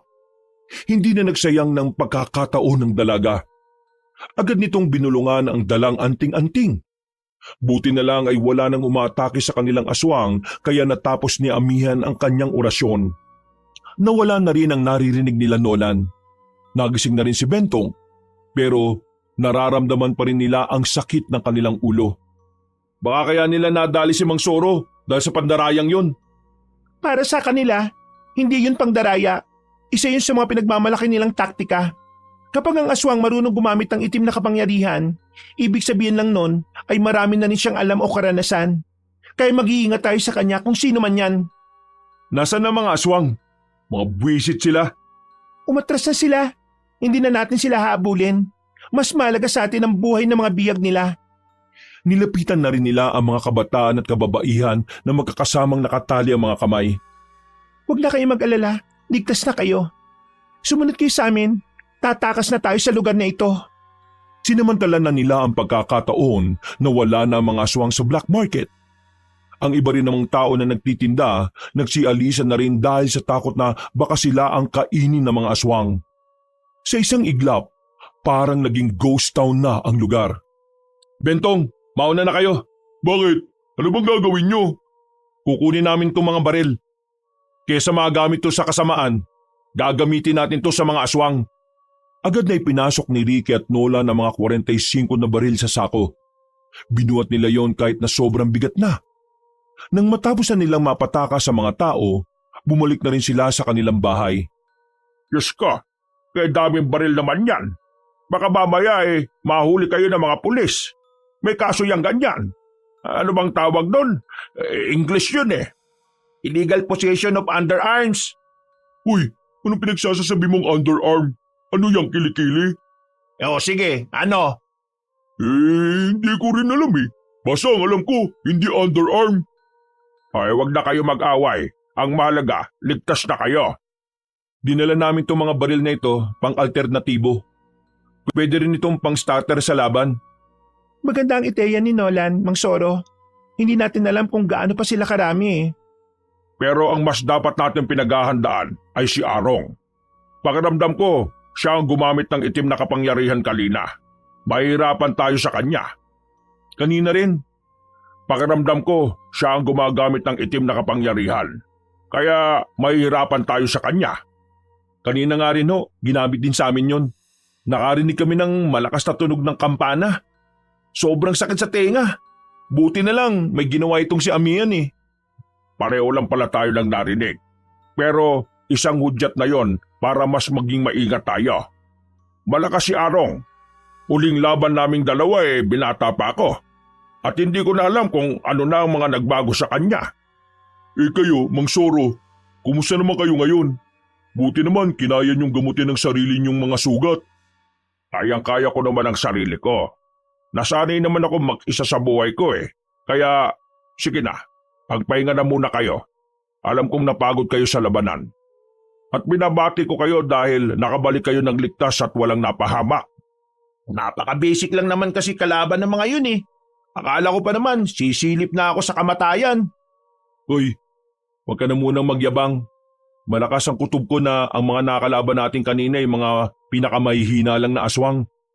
Hindi magawang magdiwang ng kalooban ni Nolan. Marami kasing aswang ang nakatakas. Para sa kanya, mas malala ang mangyayari sa oras na ang mga aswang naman ang dumesbak sa kanila. Habang nagpapahinga sa sofa nilang parang umuusok na kapag pinapagpag, malalim na iniisip ni Nolan kung paano sila tatagal sa labanan.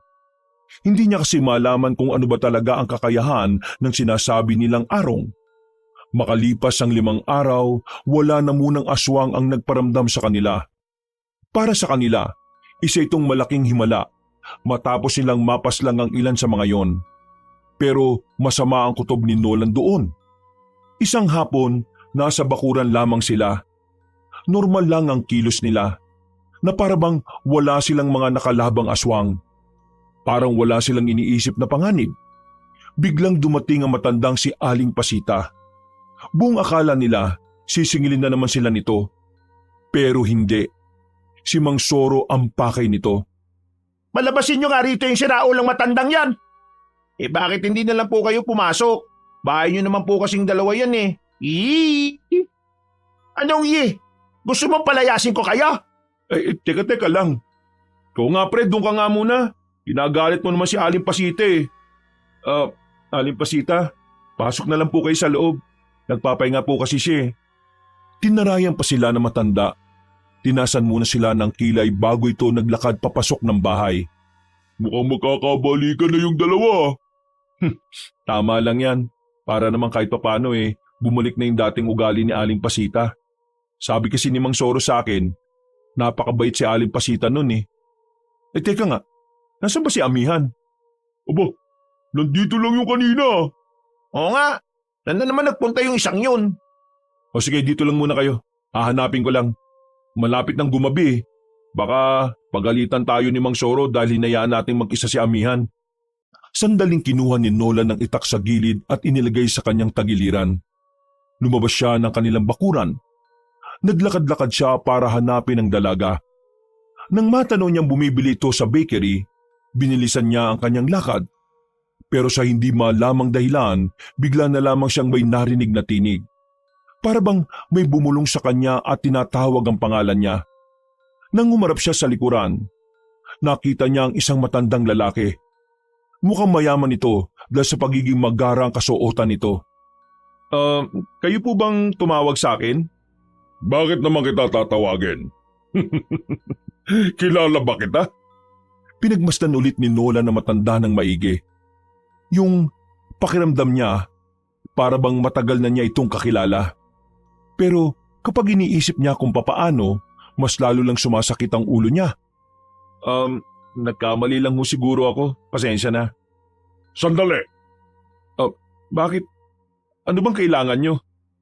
Lumapit ang matandang lalaki hanggang hawakan na siya nito sa kaliwang balikat. Sandaling tinapik-tapik at saka ngumiti. Kung ako sa'yo, manahimik na lang kayong magkakaibigan. Wala naman kayong kinalaman Kaya huwag kayong nakikialam, ha? Ano bang sinasabi nyo? Sino ka ba? Wala akong panahon para mandamay ng mga taong alam kong hindi ko naman mapapakinabangan. Kaya naman, binibigyan ko na kayo ng pagkakataon para umiwas. Tinatanong mo kung sino ako? Ako lang naman ang hinahanap nyo. Ako lang naman ang aswang na matagal nang gustong makuha ang kaalaman ni Amihan.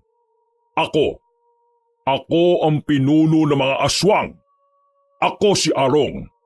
Sa hindi mapaliwanag na dahilan, agad na nagtayuan ng mga balahibo ni Nolan. Nag-init ang kanyang katawan pero pakiramdam niya ay giniginaw siya. Hindi na naman niya maigalaw ang kamay niya. Bigla na lamang itong nanigas. Nang lingunin niya ang matanda, naglalakad na yung palayo. Ngumiti pa sa kanya saglit. At ang ngiting yun ang tila mas lalong nagpalala sa kanyang nararamdaman. Sumakit ng malala ang ulo niya. Hindi na rin normal ang kanyang panlalamig. Nang mawala na sa paningin niya ang matanda, mas lalo pang sumama ang pakiramdam ni Nolan. Naramdaman na lamang niya na nasa tabi na niya si Amihan. Nolan! Uy! Nolan! Anong nangyayari sa'yo? Yung ano? Yung alin? Sabihin mo, alin? Yung pinuno ng mga aswang. Si Arong. Nakausap ko siya. Hinawakan niya ako. Saka ako nagkaganito. Amihan, sobrang sama. Sobrang bigat ng pakiramdam ko. Anong nangyayari sa akin? Umiikot na sa paningin niya ang dalaga. Hanggang tuluyan na nga itong nawala ng malay. Nagising na lamang siya na nasa loob na sila ng bahay nila. Bumaba na rin ang kanyang lagnat. Nalaman niyang nawalan siya ng malay. Buti na lamang ay nagamot agad siya ni Mang Soro. Ayon sa matandang albularyo, ang pinuno nga ng mga aswang ang may gawa nun sa kanya. Buti at gumaling agad siya dahil ayon kay Mang Soro, mas malala ang mangyayari sa kanya sakaling hindi siya naasikaso kaagad. Maaari daw mabaliw o kaya mamatay. Yung pinuno ng mga aswang, nakita niyo ba siya? Hindi na. Wala na kaming nahagilap pa. Tingin ko, umalis na siya kaagad. Ang pakay lang talaga niya ay magbigay ng babala sa inyo. Nagtataka lang ako, kung talagang masama siyang aswang, dapat hindi na niya ako sasabihan na wag nang makisali. Hindi ba dapat wala naman siyang pakialam sa amin? At ang isa pa sa mas nakakapagpagulo ng utak ko, mas inulan niya akong lapitan kaysa kay Amihan. Hindi niya ako malalapitan dahil sa proteksyon na meron ako. Pero dahil alam na niya kung anong klaseng proteksyon ang meron ka, alam na rin niya kung paano ko kontrahin yan. Lumabas lang talaga siya para malaman kung ano ang gagawin niya sa mga pangontrang gagamitin natin. Tandaan niyo, dati ring albularyo si Arong. Anong gagawin natin ngayon? Tingin ko kasi nagsisimula na rin siyang gumawa ng hakbang . Itong tanong ang gusto ko mabigyan ng sagot. May tsansa ba na manalo tayo sa aswang na yun? Di ba, sabi niyo gumagamit ng itim na kapangyarihan ng isang yun? Pinaghandaan nila ang nalalapit na paghaharap sa pinuno ng mga aswang. Lahat na ng pangontra sa itim na kapangyarihan ay inaral na ni Amihan at ni Mang Soro. Habang ang tatlong binata naman, mas lalo silang nagpakabuti sa mga sumunod na araw. Lunes ng gabi, bumalik sila sa underground na pinagkukutaan ni Mang Soro. Kinailangan na nilang lisanin ang baryo para na rin walang gaanong madamay ng mga sibilyan. Sa lugar na yun nila isinagawa ang kanilang huling pag-uusap at pagpaplano. Bukas ng gabi, darating ang mga kabaro natin, Amihan. Kakaunti lang pero lahat ng yon veterano. Kaya hindi nyo na kailangan mangamba na baka 5 lang tayong lalaban. Tayong 5, tayong lalaban kay Arong. Ganun ko lakas? Kailangan natin siyang pagtulungan? Noong araw, kayang-kaya ko naman siya kahit na mag-isa lang ako. Pero matanda na ako. Sa aming dalawa, parang ako lang ang nakakaramdam ng katandaan. Yon ang isa sa mga pambihirang katangian ng mga aswang. Mas matagal tumanda ang katawan nila kaysa sa pangkaraniwang tao na kagaya natin. Kakayanin natin to. Basta wag lang tayo magpapakita ng kahit na kaunting takot sa kanya. Dahil ang malalakas, mas lalong lumalakas kapag nakikita niyang mas mahina ang kalaban niya. Sa kahit saang larangan ng kompetisyon, palakasan man ang utak o katawan, palaging nananalo ang mga mas may malawak na kaisipan. Hindi lang tutungkol sa kung sino ang malakas mga iho. Tungkol na rin ito sa kung sino ang mas matalino. Tungkol sa kung sino ang mas matalino? Bakit? Chess ba ang labanan natin? Ay, hindi. Sorry, biro lang. Yan, ganyang utak mo, iiwan mo yan dito, Ricky ha.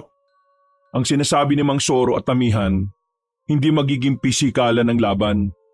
Mas lalamang ang labanan ng utak. Kasi mukhang dedepende lang si Araw sa kakayahan niyang makagamit ng itim na kapangyarihan. Tama ka ng sinabi mo, Nolan. Matalino kang mag-isip. Kawawa naman kami mga syunga. Nung gabing yun, wala silang ibang gagawin kundi ang magpahinga. Habang nakaiga sa papagsinolan katabi ang dalawa, kung ano-ano na lang ang pumapasok sa isipan niya. Pero nawala ang kanyang konsentrasyon nang biglang magsalita si Ricky. Sa dami ng mga nangyayari ngayon, nakakalimutan ko ng sexy at maganda si Amihan. Hindi na ba kayo nagagandaan sa kanya? Hindi na ba kayo naiilang kapag nakikita niyo siya? Bakit naman kami maiilang? Hindi naman kami katulad mo. Na lahat na lang ng kilos niya, tingin mo para sa'yo. O naman, grabe ka naman. Di naman ako ganyan, no?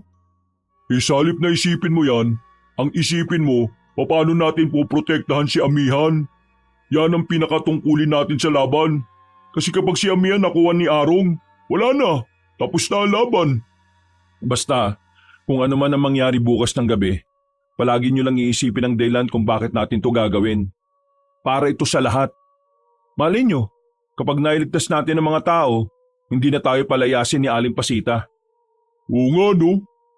Buti na lang nagkaroon ako ng dahilan na lumaban dahil sa sinabi mo. Hindi ko pa rin kasi talaga alam kung bakit ako nandito eh. Loko, patulog ka na nga. Naunang nakatulog ang dalawang kaibigan ni Nolan.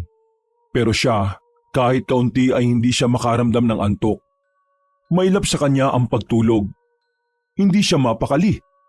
Kahit ilang araw na rin silang naiipit sa kaganapan na yon, parang hindi pa rin pumapasok sa kanyang utak na haharap na sila sa mga aswang kinabukasan. Natatawa na lamang siya. Parang noong nakaraan lang kasi ay si Aling Pasita lang naman ang kanilang problema. Bumangon siya ng higaan. Lumabas siya ng kanilang silid. Sumilip siya sa labas. Naglakad siya patungo sa kinaroroonan ng silid ni Mang Soro. Pero hindi niya inabutan na matanda roon. Nagulat siya nang makasalubong niya ang dalagang si Amihan. Uy, ginulat mo naman ako. Akala ko tulog ka na eh. Nag-aasa pa ako ng mga gamit at saka may pinag-aaralan akong libro. Ikaw, bakit gising ka pa? Di ako makatulog eh. Kinakabahan ka ba? Oo eh. Sa totoo lang, nung una 50-50 lang talaga ako sa paniniwalang may aswang. Siguro, kung noong ko pa nalaman na buhay pa sila, baka nakapaganda ako eh. Magaling ka. Ha? Anong magaling? Wala nga akong nagawa nung hawakan ako ni Arong eh. Napag-usapan ka namin ni Mang Soro. Natutuwa siya sa kung papaano ka mag-isip, Nolan. Ha? Talaga? Oo. Sa inyong tatlo, ikaw ang pwedeng mamuno sa kanila. Malaki ang may tutulong mo sa laban. Kaya huwag kang panghihinaan kapag mas malakas o mas mabilis sa iyo ang kalaban mo. Maraming salamat ah. Bumbuhay ko kasi hindi pa ako nasabihang magaling eh. Ay, siya nga pala. Pasensya na nga pala nung una nating pagkikita ah. Medyo nasusungitan kita noon. Inis kasi ako sa mga magaganda eh. Kasi paniniwala ko, manluloko ang mga magaganda. Mukhang hindi ka naman ganun eh. Edi maganda ako sa paningin mo? Ha? Oo. Oo, ganun na nga. Bakit? Wala naman. O sige na, pabalik na ako sa silid ko. Ikaw, subukan mo na rin makatulog ah. Sandali. Bakit? Kapag tapos na ang lahat ng ito, gusto kitang mas makilala pa eh. Kaya dapat mabuhay tayo ah. Ngumiti na lamang sa kanya ang dalaga. Naglakad na rin yun palayo. Tipid na ngumiti na lang din ang binata at saka bumalik na rin sa kanilang silid. Sinubukan niya makatulog. Dakong 5:00 na nang makaidlip siya. Pero pagsapit ng 6:00, ginising na rin siya ng dalawa niyang kaibigan. Maaga silang naganda. May kaunting pagbabago kasi sa kanilang mga plano. Nakaabot kasi sa kanila ang balitang ilan sa mga albularyong nakakuta sa gubat ay inatake na ng mga aswang. Kaya naman, maaga silang lalarga para puntahan ng mga yon.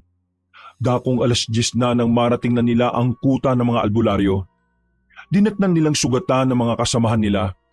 Pero mabuti na lang ay wala ni isa sa kanila ang nasawi. Ayon sa mga albularyo, nakita nila ang mga aswang dakong madaling araw na may daladalang matandang babae.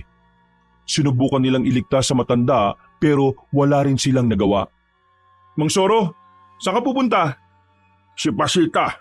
Kailangan ko malaman kung siya ba talaga ang dinala ng mga aswang. Mabilis na naglakad palis sa matandang lalaki. Pero sinundan naman nila Nolan na matanda. Nang makarating na sila sa kanilang baryo ay pinuntahan nila ang bahay ni Aling Pasita.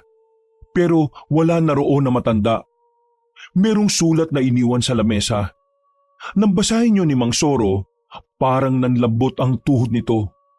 Inagaw ni Nolan ng sulat sa kabinasa rin nito ang nakalagay. Kailangan natin pumunta sa ilog ng Maribeles. Doon daw natin kikitain si Arong, kapalit ni Aling Pasita. Ikaw, amihan. Teka. May palitan na magaganap? Pero ano mangyayari? Hindi natin pwedeng ibigay si Amihan. Pero hindi rin naman natin pwedeng iwan si Aling Pasita sa kanila. Mang Soro, ikaw ang magdedesisyon nito at ikaw amihan. Huminga ng malalim si Mang Soro. Hirap na hirap itong magdesisyon pero lumapit sa kanya ang dalaga. Mang Soro, sige na. Piliin mo si Aling Pasita. Pero paano ka? Paano mga tao sa oras na magamit ka na nila? Meron ako naisip na paraan. Gawin natin positibo ang pagdukot nila kay Aling Pasita. Pinagkatiwalaan ni Mang Soro ang naiisip ni amihan. Ginamit nila ang mga natitirang oras para pagandaan ang mga dapat nilang gawin. Saktong 6:00 na ng gabi, nilisan na nila ang baryo para makipagkita kay Mang Arong. Habang naglalakad sila patungo sa kung tawagin ay ilog ng Maribeles, merong mga kakaibang bagay ang napansin ni Nolan doon. Tumingin siya sa harapan ng punong may malapad na katawan. Nagtaka naman sa kanya ang mga kasama niya kung ano ang problema. Nolan, bakit? Kasama ba sa kakayahan ng itim na kapangyarihan ng makagawa ng ilusyon? Oo, kasama yon. Pakiramdam ko, yung mga nadadaanan natin mga puno kanina, hindi sila basta puno. Ha? Paano mo naman nasabi? Nakita ko kanina na parang gumalaw yung ugat kanina eh. Akala ko namamalikmata lang ako. Pero ngayon, sigurado na ako mula rito, ginagamitan na tayo ni Arong ng salamangka. Nagkukunwaring puno lang ang mga nadadaanan natin kanina.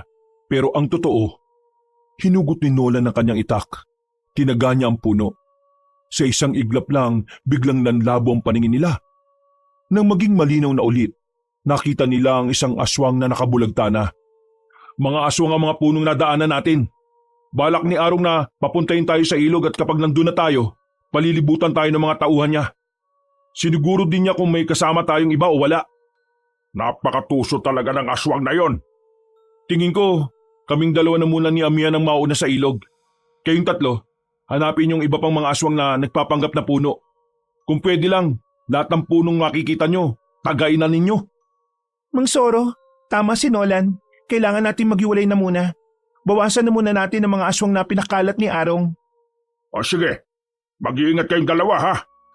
Bentong, Ricky, focus lang ha. Tinapik na niya sa balikat ang dalawang kaibigan at nagpatuloy na rin si Nolan at Amihan sa kanilang paglalakad. Bawat madadaanan nilang puno, hindi nila pinalalagpas. Tinatagal nila yon. At dahil sa ginagawa nila, ilang mga aswang kagad ang napaslang nila. Kala siguro ni Arong tatanga-tanga tayo. Ang galing ng obserbasyon mo. Binilisan na lamang nila ang kanilang paglalakad hanggang sa tuluyan na nga nilang marating ang ilog. Noong mga sandaling yon, nakita na nilang nakaabang si Mang Arong. Kasama nito si Aling Pasita na nakatali sa kawayan. Nakatapal ng panyo ang bibig. Noong mga sandaling yon, inobserbahan ni Nolan ang paligid kung parti pa rin ba yun ng ilusyon. Pero wala siyang makitang kakaiba o kahina-hinala. Mabuti naman at nakarating na rin kayo rito. Akala ko hahayaan nyo na lang mamatay ang matandang ito eh. Pero teka, nasan si Soro at yung dalawang garapata na kaibigan mo, iho? Hindi yun ang pinunta namin dito, kaya huwag ka ng tanong. Pag-usapan na natin kung ano man ang dapat pag-usapan. Pero hindi ikaw ang gusto ko makausap, kundi ang babaeng yan. Ano ba kailangan mo? Alam kong nabasa na ninyo ang sulat, kaya alam kong alam mo na ang kailangan ko. Lumapit si Mang Arong sa matandang si Pasita. Marahas nitong dinakma ang mukha nito. Hindi ko papaslangin ang matandang ito kung sasama ka sa akin ng mapayapa, amihan. Ilang beses ko mang sasabihin sa iyo na kasinungalingan lang ang nakarating na impormasyon sa iyo. Nasa akin nga ang libro, pero hindi ko naman alam kung paano gamitin yon. Binasa ko, pero paano ko maintindihan kung ang nakalagay dyan ay mga lingwahe ng mga aswang? Huwag mo akong lokohin. Hindi lingwahe ng mga aswang ang nasa librong yan. Kaya alam ko na natutunan mo na mga orasyon kung paano ko gagawing immortal. Kung ayaw mong maniwala sa akin, di sige. Ito ang libro, basahin mo. Kinuha ni Amihan sa kanyang maliit na bag ang itim at lumang libro. Hinagis niya ng malakas ang libro patungo sa kabilang banda ng ilog. Tingnan mo ang mga laman yan. Lingwahe ng mga aswang ang nakalagay dyan. Binasa ni Mang Araw ang nasa loob ng libro. Nagalit agad ang matandang aswang na makumpirma ang sinasabi ng dalaga. Hindi ang librong yan ang dapat kong mabasa. Hindi ang librong yan ang dapat kong mabasa. Wala akong napala dyan. Dahil ang librong hinahanap nyo. Nasaan? Nasaan ang librong yon? Wala nga sa akin. Nasaan? Sabihin mo! Hindi ko alam. Kung wala rin naman pala ako mapapala sa'yo, mas maganda nang tapusin ko na ang buhay ng isang ito. Nasa aktong papaslangin na ni Mang Araw ang matandang si Pasita, pero buti na lang ay biglang dumating si Mang Soro. Nasa akin! Tumigil si Mang Arong. Nakasalubong ang kilay nitong tumingin kay Mang Soro habang hawak ang itim na libro. Ito ang tunay na libro. Matagal ko itong itinago nang sa ganun wala rin kayong mapala kahit na makuha niyo si Amihan. Hinagis ni Mang Soro ang libro kay Mang Arong. Agad namang binasa na matandang aswang ang nakapaloob doon. Amihan, patawad pero mas mahalaga sa akin si Pasita. Matagal na panahon kaming hindi nagkasama ng dahil sa misyon na ito. Tingin ko, ito na ang tamang pagkakataon para piliin ko naman kung ano ang magpapasaya sa akin. Pero paano ang mga tao? Sa oras na makontrol na nila ako at magawa ko na sa kanya ang orasyon, mas magiging malakas na siya. Patawad. Ito na nga. Ito na nga ang librong yon. Kaya mangyayari na ang gusto ko mangyari. Amihan, lumapit ka na rito. Pakakawalan ko na matandang to kung lalapit ka ng kusa rito. Hindi kami papayag. Pakawalan mo na muna si Aling Pasi. Pwede bang manahimik ka na muna? Hindi ka kasali sa usapang ito. Amihan, pakiusap. Kahit na ngayon lang. Ibigay mo na sa akin to. Amihan, magdesisyon ka na. Huminga ng malalim ang dalaga. Pagdilat nito, nagsimula na rin itong maglakad sa tubigan. Noong mga sandaling yon, kinakabahan si Nolan kung magiging epektibo ba ang kanilang gagawin. Nang makalapit na si Amihan, agad namang pinakawalan ni Mang Araw ang matandang babae. Tumakbo si Aling Pasita at agad naman itong sinalubong ni Mang Soro. Wisit ka. Sabi ko sa iyo, tigilan mo na ito Muntikan pa akong matigok. Natuon ang atensyon nila kay Amihan nang sisimulan na ni Mang Arong na kontrolin ang utak ng dalaga. Nakatitig ito sa mata ni Amihan. Upang sa oras na kontrolado na ni Mang Arong ang dalaga, magagawa na rin agad ni Amihan ang pag-uorasyon gamit ang librong itim. Pero nagulat si Mang Arong nang ngumiti ang dalaga. Arong, nahulog ka sa patibong. Anong akala mo sa akin? Tinatablan ng pagpamanipula mo? Agad na kinuha ni Amihan ang gintong punyal na nasa likuran niya. Mabilis niya itong sinaksak sa dibdib ni Mang Arong. Dahil dito, agad na nabitiwan ng matandang aswang ang libro. Kinuha din naman yun agad ng dalaga. Manlilin lang! Gumagamit ka ng itim na salamangka kaya inaral ko na kung paano yung kokontrahin. Pasensya ka na pero mas matalino ako sa'yo. Sa katunayan, yung unang libro na binato ko sa'yo, yun ang totoong libro. At ang ibinigay ni Mang Soro, yun ang peke. Nalinlang ka ulit. Plano niyo ang lahat ng ito? Sunod-sunod na pag-ubo ang ginawa ni Mang Arong hanggang sa tuluyan na nga itong nalugutan ng hininga. Buong akala nila ay panalo na sila. Pero laking gulat nila nang sila pala ang nalinlang ni Mang Arong. Narinig na lamang nila ang tinig nito na tumatawa. Lumabas ito mula sa kadiliman. Nang tingnan nila ang aswang na pinaslang ni Amihan, ibang aswang pala yun. Kapareho lang ang suot. Kayo yata ang nalinlang. Alam ko nang kokontrahin mo ang kapangyarihang itim. Kaya naisip kong gamitin ng isa sa mga bagay na hindi mo alam. Yun ay ang isa sa pinakamataas na level ng ilusyon. Ang gumawa ng sariling kamuka sa katawan ng ibang tao. Hindi na nagsayang ng sandali si Mang Soro at si Nolan. Mabilis silang tumakbo palapit doon. Pero laking gulat nila nang damputin ni Mang Arong ang gintong punyal. Itinutok nito ang patalim sa lieg ng babae. Sige, subukan niyong lumapit. Patay ang isang ito. Ngayon, Amihan, kunin mo ang libro. Basahin mo. Hindi na kita kokontrolin. Kasi sa ayaw at sa gusto mo, susundin mo ako. Hindi dahil mamamatay ka, kundi dahil mamamatay ang dalawang kasama ninyo. Nanlalaki ang mga mata nila nang makitang daladala na ng aswang si Bentong at si Ricky. Nagtataka sila kung papaanong nabiyag nila ang dalawa gayong kasama naman ito ni Mang Soro. Hindi ka ba nagtataka? Bigla ka nalang iniwan ng dalawa mong kasama habang papunta rito?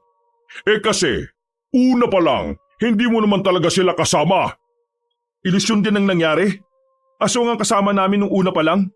Hindi sila Bentong at Ricky. Hayop ka talaga.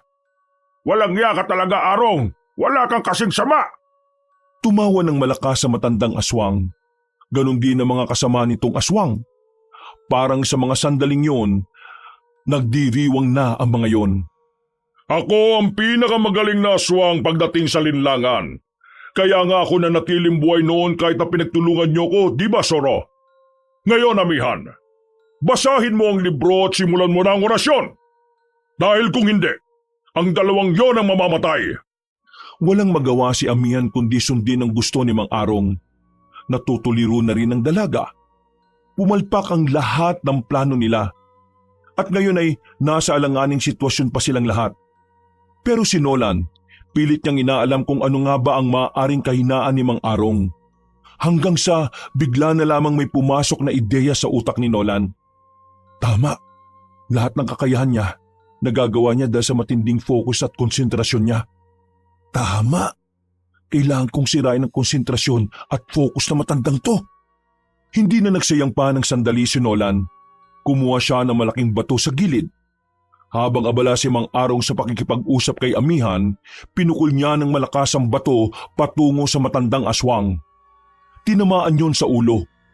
Nakita nilang dumugo ang ulo nito. At dahil nakaramdam ito ng hilo ay nasira ang pinakamalupit nitong ilusyon na ginawa. Unti-unting lumabas ang tunay na itsura ni Mang Arong. Sandaling lumabo ang mga paningin nila. At nang muli itong luminaw, nakita na lamang nila si Mang Arong na uugod-ugod na pala. Sobrang tanda nito. Mahina na rin. Yun ang dahilan kung bakit ito nagsasagawa ng ilusyon para matakot sa kanya ang mga kalaban. Ang katandaan din nito ang dahilan kung bakit hindi naging pisikalan ng labanan. Wag mo kong paslangin, Iha!